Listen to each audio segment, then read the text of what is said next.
जय भीम सगळ्यांना। तर आज घरापासून नाही स्टार्ट केला व्लॉग मी, आणि व्लॉग टाकायचा काय माझा म्हणजे असा मूड नव्हता, पण अचानक म्हटलं जाऊ दे एक व्लॉग बनवून टाकू, कारण हा पण लुकवरचाच व्लॉग आहे माझा। हा चौथा लुक आहे माझा। याच्या आधी पण 3 व्लॉग टाकलेले आहेत आणि आजचा व्लॉग पण लुकवरतीच असणार आहे। तर बघा तुम्ही आज माझा लुक कसा असेल। घरापासून टाकणार होते मी, पण नंतर विचार केला राहू दे, आज थोडं बरं पण वाटत नाही, स्टुडिओलाच जाऊन आज स्टार्ट करत। मग आता मी माझा ब्लॉग चालू केलेला आहे आणि आजचा लुक कसा असेल हा बघा तुम्ही। जेवण घे ना।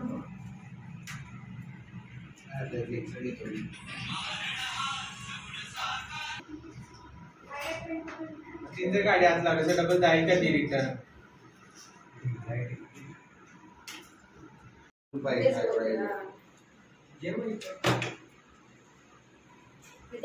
आपण आता एसी लावून कारण फक्त आपण जे फ्लॉज आहेत ना तेच हाईड करत नसतो, फ्लॉज तेच हाईड करतो, पण जे त्यांचे प्रत्येकाचे एक बेस्ट फीचर्स असतात। कोण डार्क स्किन असते ना त्याची नाकाडोळ्याने सुंदर असते। जी या काय जाताना ही पाणी पिंजा माहिती आहे ना, एका थेंबावरती पाण्याच्या जेव्हा लाईट देतो पूल म्हणजे काय गाव देतो आपण समुद्राच्या जातो।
तर झाला आज आमचा शूट सगळा आणि मला काही फोन घ्यायला भेटलाच नाही. माझा फोन होता माझ्या मैत्रिणीजवळ, तीच व्हिडिओ शूट करत होती सगळे, त्यामुळे मला व्हिडिओ काढायला काही जमलं नाही. म्हणजे शूट झाले तेच आता व्लॉगमध्ये, कारण पूर्ण दिवस आज एवढा बिझी गेला ना ह्याच्यामध्ये, शूटमध्ये खूप बिझी गेला. आणि आज मला व्लॉग टाकायचा पण नव्हता ॲक्च्युली, माझी तब्येत खराब होती. पण नंतर एक मन केलं जाऊ दे यार, लुकचं आहे तर म्हटलं टाकलंच पाहिजे, म्हणून मी मध्येच व्लॉग चालू केला. पण जे पण आलेत व्हिडिओ त्या पोरीनीच काढले माझे, मला काय काढायला जमलंच नाही कारण शूटमध्ये बिझी होती. आणि सपोर्ट करा यार, यूट्यूब हल्ली माझा खूपच स्लो झाला आहे, मला नाही कळत आहे काय झालं आहे, काय प्रॉब्लेम आहे. खूपच स्लो झाला आहे यूट्यूब, पाहिजे तशी व्ह्यूज येत नाही आहेत. पहिले मस्त व्ह्यूज वगैरे चालू होते. कॉपीराईट झाले 2-3 माझ्या व्लॉगला, पण आता ते जाणून बुजून तर होत नाही ना, ते काय माहीत कॉपीराईटचं टॅग, एखादं गाणं वगैरे वाजलं किंवा काय तर यूट्यूब कॉपीराईटचं टॅग देऊन टाकतो त्याला. पण त्यात आपली चुकी नाही ना. आता तरी हल्ली मी गाणे टाकत नाही आहे, जिथं गाणे वगैरे वाजतात तिथले व्लॉग मी नाही टाकत हल्ली, कारण गाण्याचेच कॉपीराईट आलेत मला भरपूर. ठीक आहे, जाऊ द्या. कसा वाटला व्लॉग सांगा मला कमेंटमध्ये. आणि रील वगैरे तर बाकी तुम्ही इन्स्टाला बघणारच, इन्स्टाला यूट्यूबला दोघांवरती टाकल मी, मग बघा कसे वाटतात काय व्लॉग माझा. आणि कमेंटमध्ये सांगा कसा वाटला, आणि कमेंट करा, शेअर करा, लाईक करा. चला इथंच संपवते व्लॉग मी माझा. जय भीम.